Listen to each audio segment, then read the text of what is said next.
subsets na. Bakit walang ganun nun? Nawala. Okay, so null set siya. Ay, hindi pala. Tama pala. So, ito yung mga subsets niya. So, null set. And then, the set with only 1 as an element. Then, we have 2 as an element, 3 as an element. Then, we have 1 and 2, 1 and 3, 2 and 3, and then 1, 2, and 3. So, ito yung sinasabi ko kanina that any subset or any set is a subset of itself. Ayan. And any set has a null set. So, note that 1 is not equal to a set with 1 as element, and it's not also equal to the set of 1 element as its element. Okay, so magkakaiba itong mga ito. Hindi sila pareho. Kapag ganito ang itsura niya, that means it is a cardinality. Number ng elements yan. Ito, element ng isang set. Ito naman ay subset ng isang set. Okay, this means it is a subset of another set. Okay? So, the absolute value of S can be read as the cardinality of S. It is a measure of how many different elements set S has. Okay? So, dito, kapag kinuha natin yung cardinality ng null set, ang number ng kanyang elements ay 0 kasi walang laman yung set na yan. Ito naman, ilan ang laman ng kanyang sets? Ilan ang elements niya? 3. So, the cardinality of this set is 3. Ito naman, ang cardinality nito, since may dalawa siyang elements, ay 2. And then here, ilan ang kanyang cardinality? So, this is a set with 2 subsets. Kaya naman, hindi mo bibilangin yung mga nasa loob. Ang bibilangin mo yung subsets niya. So, the answer is 2. Sana naintindihan nyo yan. Okay, so we say S is infinite if that is not finite. What are some other infinite sets we've seen? We have the set of natural numbers, the set of integers, and the set of real numbers. Okay, wala na dyan yung set ng positive and negative integers, set of rational numbers, set of complex numbers. Okay, next, power of set operation. The power set P of S of a set S is the set of all subsets of S. Okay, in set builder notation, it is denoted as P of S is equal to the set of all X such that X is a subset of S. Okay, for example, we have here the P of the elements A and B. Ayan. So, we have here the subsets. We have the null set. We have the set with only A as an element, the set with only B as an element, and the set with only with A and B as elements. So, sometimes P of S is written as 2 raised to the S power. Okay, ano yung S ulit na yan? That is the cardinality. Note that for finite S, the absolute value of the P of S is equal to 2 raised to the absolute value of S. So, it turns out that P of N, or the absolute value of P of N, is greater than the absolute value of N, or the power set. Sorry, the power set.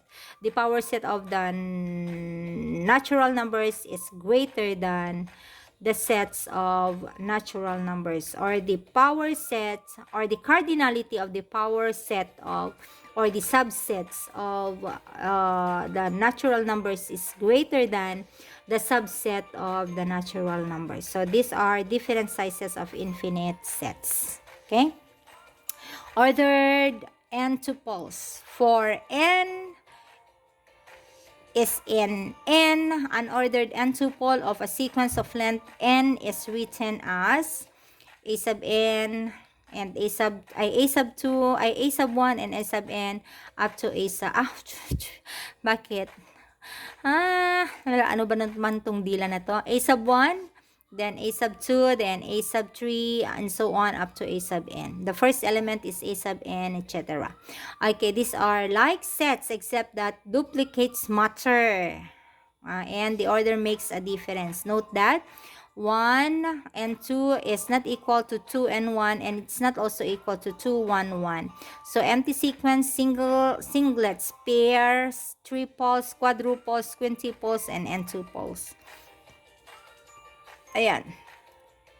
Cartesian products of sets. For sets A, B, and C, their Cartesian product A times B is equal to the set of all A and B, such that A is an element of A.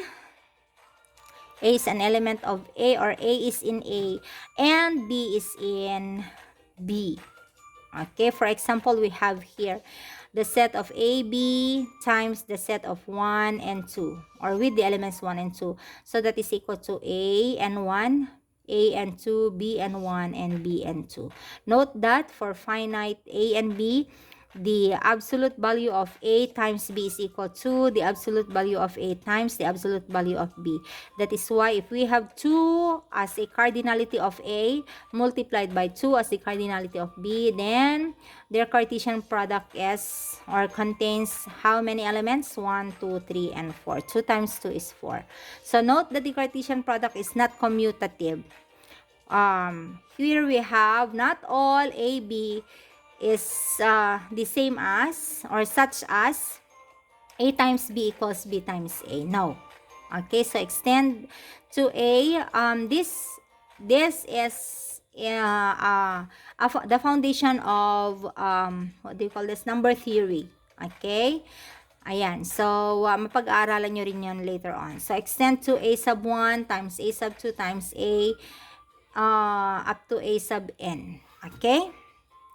For the union operator, for sets A and B, their union A union B. So we read this as A union B is the set containing all elements that are either in A or, familiar? Yes, logic. Or in B, of course, or of course in both. Formally, for all sets A and B, A union B is equal to the set of all X, such that X is in A or X is in B. So, or yan, ha? Ibig sabihin, maaring siya ay nasa A, maari rin siya ay nasa B. So, yun yung union ng A union B. Or yun yung A union B. Note that A union B contains all the elements of A, and it contains all the elements of B. So, for all A and B, A union B is a power set of A, and A union B is a power set of, superset. Sorry, bakit power set? A union B is superset of A, and A union B is superset of B. Okay, this is an example. Lakihan sana natin yan, ano? Itong screen na lang ang lalakihan natin. Ayan. Okay, so we have here set A. Sige, set A with the elements A, B, and C, and set B with the elements 2 and 3. So if you're going to unite, A union, we have A union B, then we have the union A, B, C, 2, and 3. So, nakikita nyo na, pinaghalo natin yung kanilang mga elements. And then, we have here A with the elements 2, 3, and 5. Union with B with the elements 3, 5, and 7. So, kung isusulat natin yan, 2, 3, 5, 3, 5, 7. So, nadoble yung 3. So, isang beses lang natin dapat isulat yan. So, magiging ang union nila ay 2, 3, 5, and 7. I hope that is also clear. In Venn diagram, we have this. Ayan. So, dapat itong na ito ay nakabilog na ganyan. Sorry, guys. Okay, so that is the union. Kapag ito yung A, okay, with the elements 2, 3, 5, and then ito yung B with the elements 3, 5, and 7. Okay, and then dapat ito may malaking bilog na ganun. So that is the union, yung malaking bilog. Kung ano yung nasa malaking bilog, yun yung union. So 2, 3, 5, and 7. Ayan.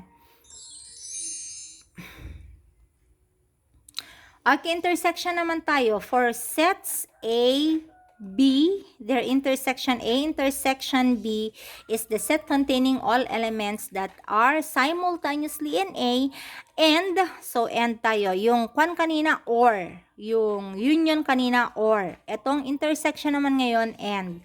Okay, so elements can be in A and in B. So formally, for all sets A and B, A intersection B is equal to the set of all x such that x is in A and x is in B.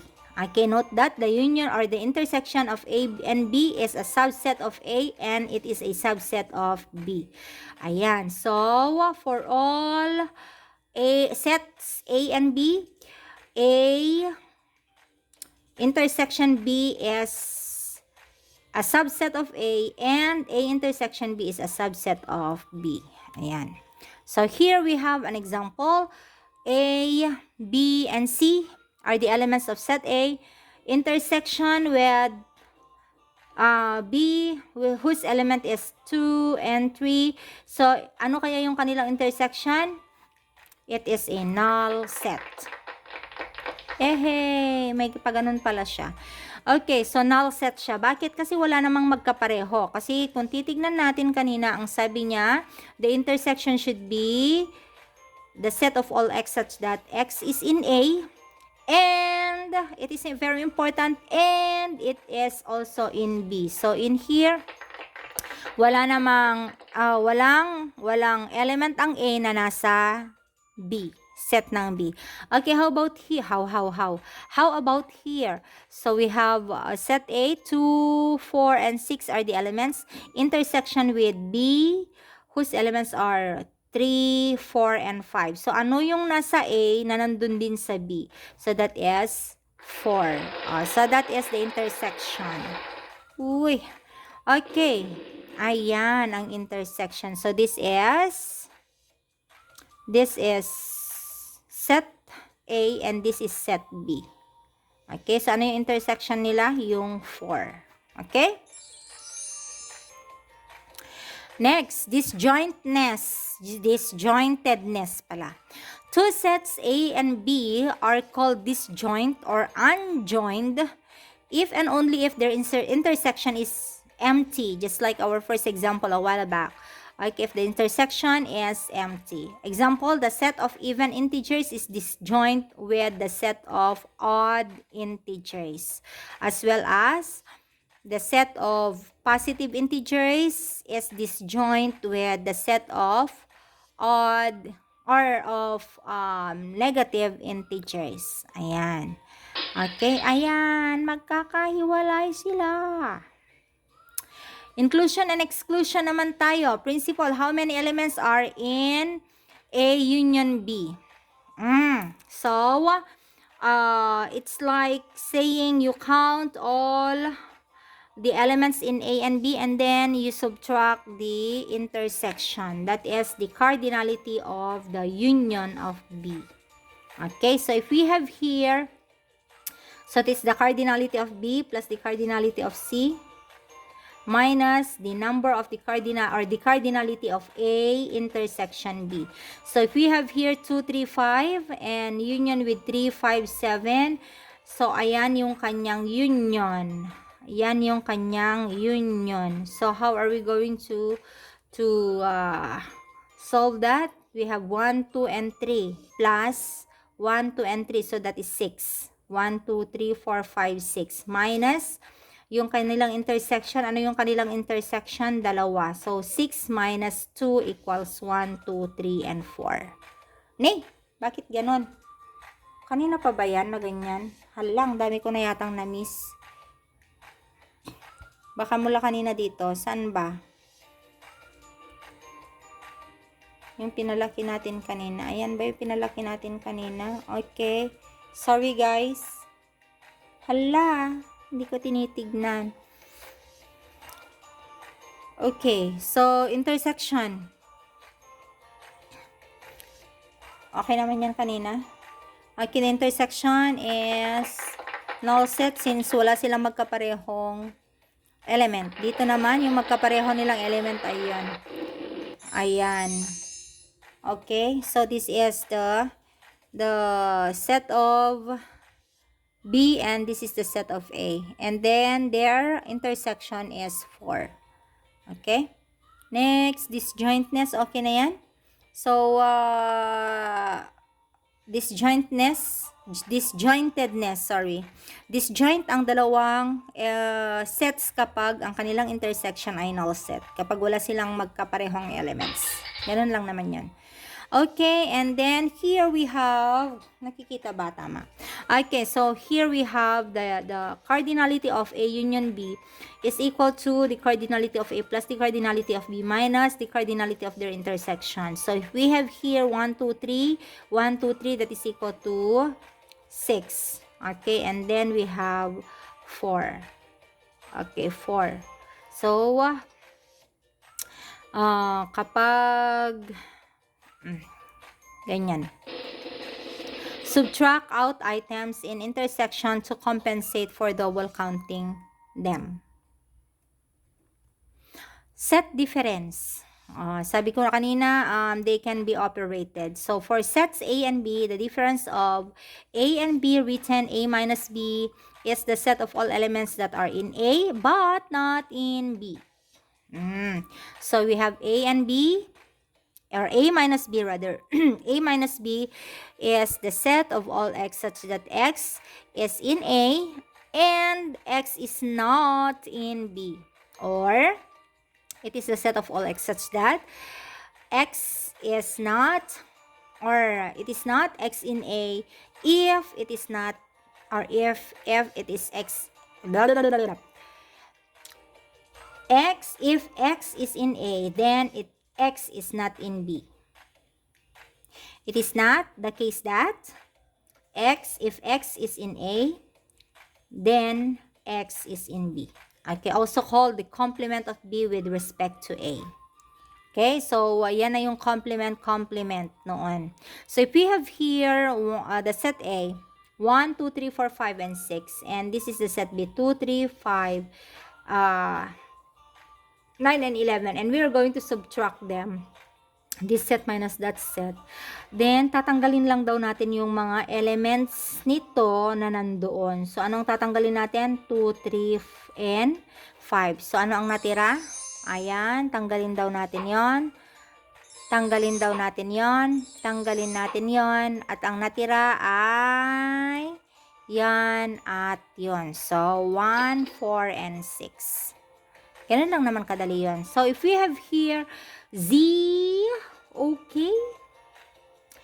The set of Z minus the set of N. So, ano yung set of Z natin? Yung integers minus the set of N natin ay yung from 0, 1, 2, 3, and so on. So, ano kayong matitira kapag tinanggal natin yon?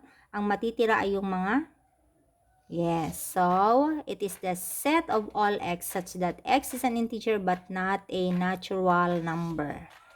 Okay, so the set of negative integers. X for all x such that x is a negative integer. Or in Richter, we are going to write this. Okay? Next, set difference in Venn diagram.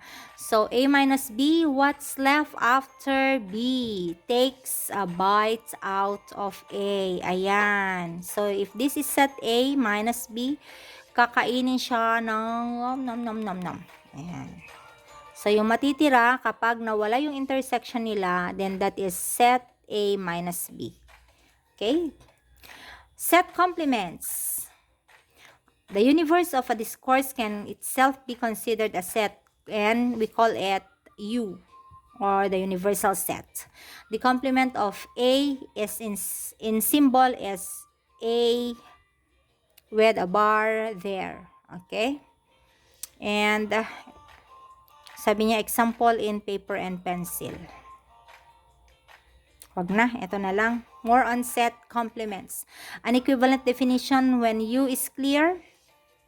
So if this is the universal set, okay, and then this is set A, kapag sinabi nating complement of A, tanggalin natin lahat yung mga sets doon sa A, yung natira doon sa universal set, yun yung complement ng A. So, the complement of A is, or the set of the complement of A is the set of all x such that x is not in A.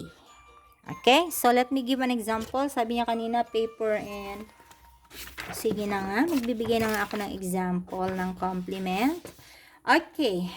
Wala ba dito? Ayun, tinanggal daw, butas daw yung A. Okay, saka na yan. Okay, so we have here, halimbawa, the set of S. Or the set of A is, let's say, 1, 2, 3, 4, 5, 6, 7, 8, and 9.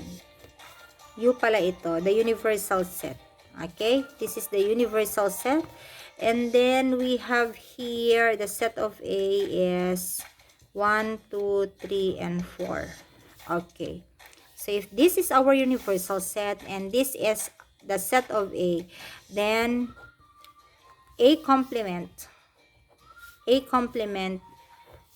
contains the elements that are not in A, which are in the universal set. So, tanggalin daw natin yung 1, 2, 3, and 4. So, anong natira sa universal set natin?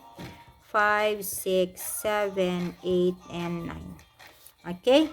In that case, we can also say A union with A complement or A prime, sometimes we call that A prime, is equal to U. Okay? So, kapag pinagsama natin yung dalawang ito, magiging U siya. Ayan. So, I guess that will be all for today. Or for this moment, medyo masakit na yung one, pero tignan natin. Kaya pa ba? O, saka na ito, medyo mahaba-haba pa siya. Okay, so, kasi halos abutin na tayo ng 1 oras. I will be uploading this video tonight. And,